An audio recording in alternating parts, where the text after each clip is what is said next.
Hola!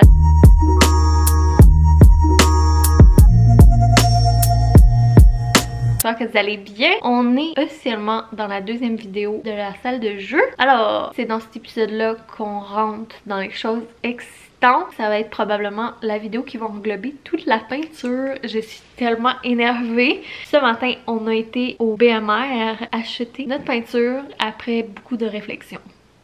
On s'est enfin branché sur les couleurs de la salle de jeu. On n'est pas tout à fait branché sur qu'est-ce qu'on voulait faire là, comme motif sur le mur. Mais on le sait juste pas comment on va le placer. Ouais, c'est ça. Mais on a choisi nos couleurs enfin. Ça a été un long processus parce qu'on voulait être sûr de notre choix. Puis nous, notre truc, c'est vraiment d'aller chercher des chips de couleurs. On appelle ça des chips de couleurs, je sais pas si c'est le bon terme. Mais bref, les échantillons de couleurs. C'est l'anglicisme, je pense. Ben en français, c'est quoi? Les color chips, là. J'arrive pas. Je sais pas. En tout cas, on a été chercher les petits cartons de couleurs à plusieurs reprises. On voulait être vraiment sûr de notre choix. Puis le truc, c'est vraiment de les regarder dans la pièce que tu vas peinturer parce que d'une pièce à l'autre, selon l'éclairage, ça change tellement les couleurs. C'était notre cas dans cette situation-là, surtout que la salle de jeu est au sous-sol, c'est un petit peu moins lumineux. Puis on voulait aussi regarder les couleurs autant le soir avec l'éclairage du jour naturel. Le challenge aussi, c'était qu'il fallait que ça matche avec la couleur qui est déjà là. Parce que la couleur qui est déjà là va être intégrée dans le design. Comme on voulait pas tout repeinturer, ça aurait été vraiment trop de job. Puis c'est pas tout à fait blanc, là, notre salle familiale. C'est comme un petit peu plus foncé, c'est un beige. On vous montrera ça là, une fois qu'on aura nos petits galons puis qu'on sera rendu à peinturer. Mais ce matin, on s'en va chez BMR chercher ça.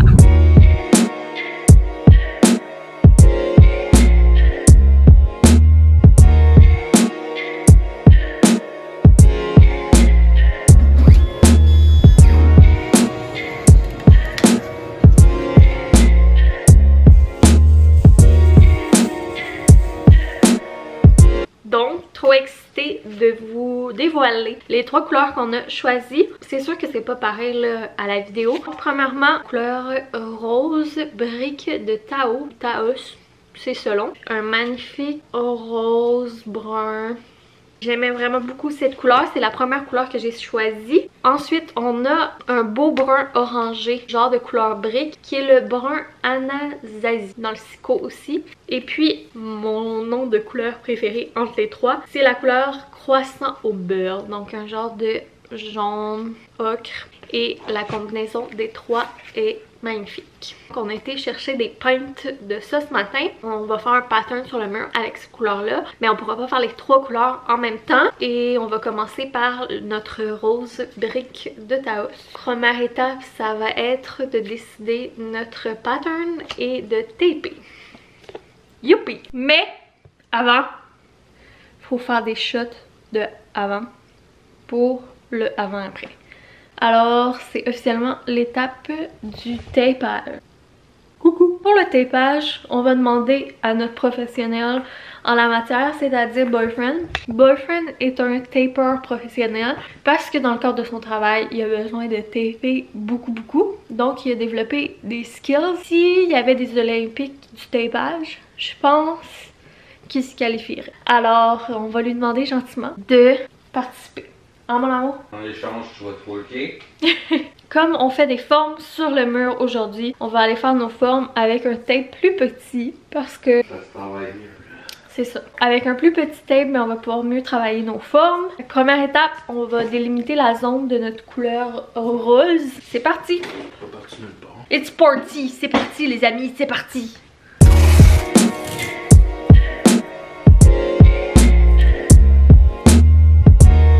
On a fini par taper une forme et ça nous a pris, je mens pas, peut-être 1 heure se brancher. On avait commencé à taper des formes, puis là on hésitait, puis on a changé d'idée à peu près 63 fois, un peu comme les couleurs. Là on était plus sûr de rien. Là finalement on s'est aligné sur quelque chose. On a tapé, comme vous pouvez voir, un genre de gros rectangle vertical dans le coin. Puis de toute manière, comme probablement nos couleurs vont s'entrecroiser, c'est un projet de peinture qui va durer sur quelques semaines parce qu'il va falloir attendre que les couleurs y sèchent comme il faut avant de retaper par-dessus. On va commencer par y aller avec notre rose. On voulait mettre une plus grosse étendue de rose. Donc on va commencer par aller faire notre rectangle rose aujourd'hui. Puis ben après on va voir où on s'enligne pour la suite. On a une idée mais on est comme pas fixé. Donc là ça a été brassé ce matin. On va brasser full ça.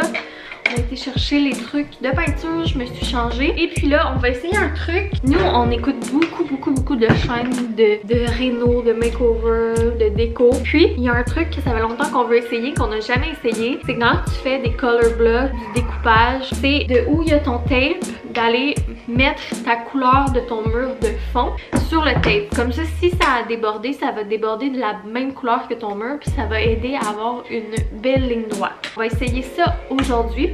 Là, j'ai la couleur de mon mur qui est argile blanchie. Je vais aller passer sur les tapes, puis après ça, ben, on va aller mettre notre couleur. Je suis excitée, c'est rare, là. On met de la couleur, puis c'est bien plus satisfaisant puis excitant quand on met des belles couleurs flash sur les murs. Très excitée de ça. Oh, Dédé, tu fais des bruits.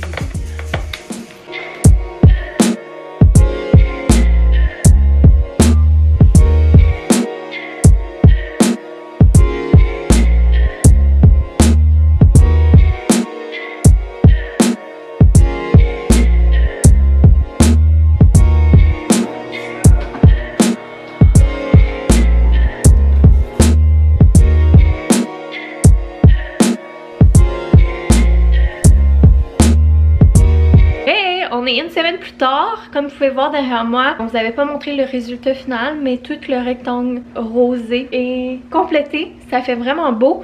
Là aujourd'hui c'est une journée sombre, mais on veut avancer. Donc même si ça fait pas une belle image, on continue la salle de jeu parce que sinon ça va durer 10 ans. Aujourd'hui on veut faire les formes là, pour les 2 prochaines couleurs qui sont à venir. Donc le rectangle c'est quand même facile là. On met un tape puis merci bonsoir. Là les formes qu'on va faire c'est des formes arrondies. Puis c'est pas fait avec du vinyle, c'est vraiment fait à la peinture. Donc il y a une multitude de tutoriels en ligne que vous pouvez trouver pour faire ce genre de forme là. Mais nous on va vous expliquer, c'est un peu le même principe aussi qu'on avait utilisé pour faire l'arche dans mon bureau. Comment on fait? On a aussi pris ces connaissances là sur le web. Voilà, ça avait super bien été quand on avait fait l'arche dans notre bureau. Donc on va répéter un peu la même chose. Ça a été vraiment dur pour nous de décider quel pattern on voulait faire sur le mur avec nos couleurs et tout. Pour être honnête, je suis pas encore 100% convaincue de qu'est-ce qu'on va faire. J'espère que ça va finir par être beau, que ça va turns out well. On va se croiser les doigts. Mais je pense qu'avec la déco, les tablettes puis tout ce qu'on va rajouter, ça devrait le faire. De toute façon, je me suis dit, je veux essayer des choses flyées. Si jamais on n'aime pas ça, ben il y a toujours moyen de l'effacer. Ben je vais vous montrer les formes qu'on veut faire, je vais vous expliquer un petit peu, puis après ça je vous laisse avec Boyfriend, il va vous expliquer comment il va taper ses formes. C'est lui qui va faire cette portion là pendant que moi je fais du montage. C'est ça le plan de match. Ok, donc là on voit notre beau grand rectangle rose. La couleur sort vraiment bien en vrai. Je suis vraiment contente de notre choix. Donc on a décidé d'aller rajouter 2 formes. On voulait donner un petit peu on voulait y aller un petit peu flyé, un petit peu original, puis donner un petit peu un look je sais pas, 70s sans trop. Au début je voulais faire des genres de arc-en-ciel, vraiment très 70, mais ça commence à être la mode, puis on commence à avoir vraiment beaucoup ça, donc je voulais peut-être essayer autre chose. Donc notre choix final après 10 000 changements d'idées, c'est on va faire un demi-cercle ici en brun, puis ici on va faire une arche inversée en jaune. Fait que j'ai vraiment hâte de voir ce que ça va donner. C'est dur de comme se l'imaginer. C'est ce qu'on va essayer de faire, puis on va croiser les doigts que ça soit beau. Sinon ben on va tout effacer puis on va faire autre chose. Je vous laisse avec le Boyfriend. Il va vous expliquer comment il va taper ses formes. Il va vous faire un petit cours. Salut, tu filmes? Ouais, je filme. Fait que dans le fond, on a juste décidé où c'est qu'on voulait notre demi-cercle, puis à quelle hauteur qu'on voulait qu'il arrive. Un coup qu'on a décidé ça, j'ai mis un petit clou dans le milieu ici de où qu'on voulait que le milieu du demi-cercle arrive. Ensuite, on a décidé la hauteur. Fait que là, j'ai pogné une laine à la journée, puis j'ai coupé une ficelle qui part du clou jusqu'à la hauteur qu'on veut. Ensuite, je vais attacher la ficelle au clou. Je vais attacher un crayon à l'autre bout de la ficelle et je vais partir du bout en tenant la ficelle bien tight, puis je vais dessiner mon demi-rond. Là, un coup que le demi-rond va être dessiné sur le mur, je vais pogner du tape. Le plus que ton tape va être mince possible, moins qu'il va être épais, mieux ça va aller pour faire ta forme. Pour travailler ton tape. C'est ça, travailler ton tape pour suivre la forme du crayon. Tu sais, lui il est quand même mince, mais même à ça, tu sais, il faut quand même que tu aies un petit peu de pratique, là. Fait que si t'es capable d'en avoir un peu plus mince, ça va mieux. Quitte à remettre un plus gros tape par après si t'as peur de dépasser. Genre. Ouais, c'est ça, exact. Ou sinon, j'ai vu aussi qu'il y a du monde qui font, mettons, qui vont juste mettre un gros tape un petit peu transparent, mettons, là, par-dessus la ligne de crayon, puis après ça, ils vont pogner un X-Acto, puis ils vont aller découper le tape au lieu de se casser la tête à faire la forme. Mais moi, je suis habitué de faire ça. Je fais ça à journée longue à la job, là, fait que je vais le faire moi-même, ça va être plus vite pour moi. Dans le fond, l'important, c'est juste quand tu fais un demi-cercle, c'est de trouver ton milieu. C'est le même principe avec un arche aussi, parce que dans le fond, un arche, tu fais ton demi-cercle, puis après, ben, tu fais 2 lignes droites de chaque côté. Là. Fait que c'est de trouver le milieu de ton cercle. Let's go!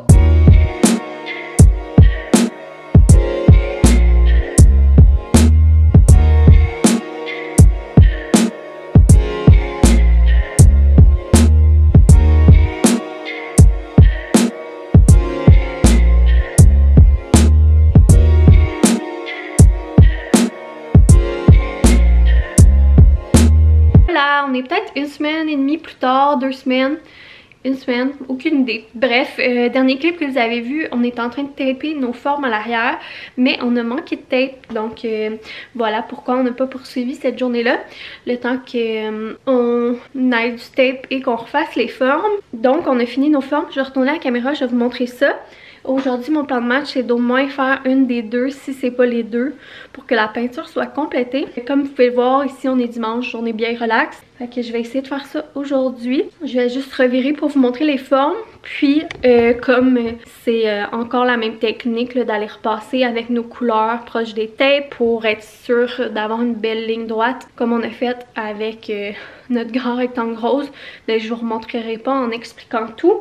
Ça va être le même principe avec nos deux formes, qu'on va probablement seulement se retrouver pour quand on va détaper. Puis sinon, ben, je vais vous laisser sur des petites images là, de la peinture. Voilà avec les formes avec lesquelles on a été finalement. Là, c'est sûr, je vais enlever les meubles pour peinturer. Mais on a décidé de faire une arche inversée de ce côté-là, puis un grand cercle de ce côté-là. C'est sûr que aussi on va mettre de la déco, des affiches, des trucs sur les murs, des tablettes. Voilà, le grand cercle, on va le mettre brun, puis le petit arche, il va être jaune.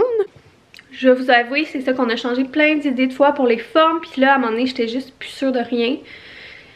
Fait que là, on se lance avec ces formes-là. Je pense que ça va le faire. Mais tant qu'on le fait pas, je serai pas sûre de ma shot. De toute façon, au pire, si on n'aime pas ça, on recommencera.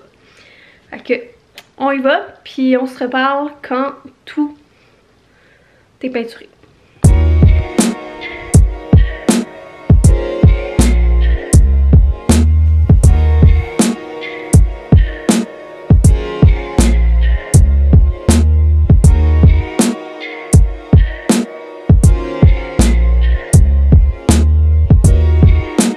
On est rendu le lendemain, on a fini totalement la peinture finalement hier, comme vous pouvez entendre dans ma voix. Aujourd'hui je commence un petit peu à être malade, donc voilà, ça se peut que j'aie un air un petit peu poqué, mais je voulais absolument vous finir cette vidéo là le plus vite possible. Après vous avoir parlé, je vais vous montrer le résultat final de la peinture. Pour conclure, je suis vraiment contente des couleurs qu'on a choisies. Je trouve tellement que les trois couleurs se complémentent bien, puis ajoutent une petite touche aux autres couleurs. Là, c'est sûr que je trouve que ça fait un peu tout nu, même si il y a quand même, c'est quand même un peu funky. Je trouve que c'est quand même tout nu. Là, il va manquer sur les murs des tablettes, de la déco et tout. Ça peut avoir l'air un petit peu bizarre, les chèques puis tout, sans aucune déco, mais la déco, ça viendra plus tard dans une prochaine vidéo. Je sais pas quand exactement, j'ai déjà quelques petits items, puis j'ai commandé 1 ou 2 petits trucs pour ajouter. Il va probablement aussi avoir un épisode de DIY pour la salle de jeu, alors très excitée de ça. Mais je trouve que déjà juste avec ça, ça fait une salle de jeu beaucoup plus comme funky, colorée, éclatante. On s'est laissé aller un petit peu plus maintenant que dans d'autres pièces de la maison, puis je trouve ça bien correct parce que ça reste une pièce pour enfants. Donc je voulais vraiment qu'il y ait de la couleur, mais je voulais quand même que ça reste en harmonie avec le reste de notre décor, le reste de notre maison. Puis je trouve que c'est quand même bien réussi là, quand on descend dans le sous-sol, on voit dans le coin, c'est super vivant, sauf que ça détonne pas du reste de la maison. Donc vraiment contente de notre choix de couleur. Pour les formes, je trouve ça très beau le mouvement que ça donne. Par contre, j'ai vraiment hâte de voir une fois les tablettes et déco placées, si ça va être beau. Je trouve ça quand même beau comme que c'est en ce moment, mais comme je dis, là, je trouve qu'il manque quelque chose. Donc, je pense qu'avec la déco et placer les tablettes, ça va tout rentrer dans l'ordre. C'est pas mal ça que j'avais à vous dire. Sinon, on va avoir un ou deux petits touch-ups à faire. Ici dans le bas là, de ce demi-cercle là, il y a eu une petite bavure. On a accroché aussi un petit peu le plafond avec le jaune, donc on va devoir faire un touch-up au plafond. Mais sinon, au moins la peinture s'est complétée. Ben ça ressemble pas mal là, à une salle de jeu. Vraiment contente, vraiment excitant. Donc sans plus tarder, je vais vous montrer le résultat pour finir la vidéo. On va se laisser sur un avant pour se rappeler de quoi ça avait l'air au début, c'est-à-dire rien pantoute. Puis on va se laisser avec les images du résultat de la partie peinture. Puis ben nous on se retrouve dans d'autres vidéos créatives ou dans d'autres vlogs. Puis éventuellement, ben il y aura une prochaine partie à cette makeover de salle de jeu.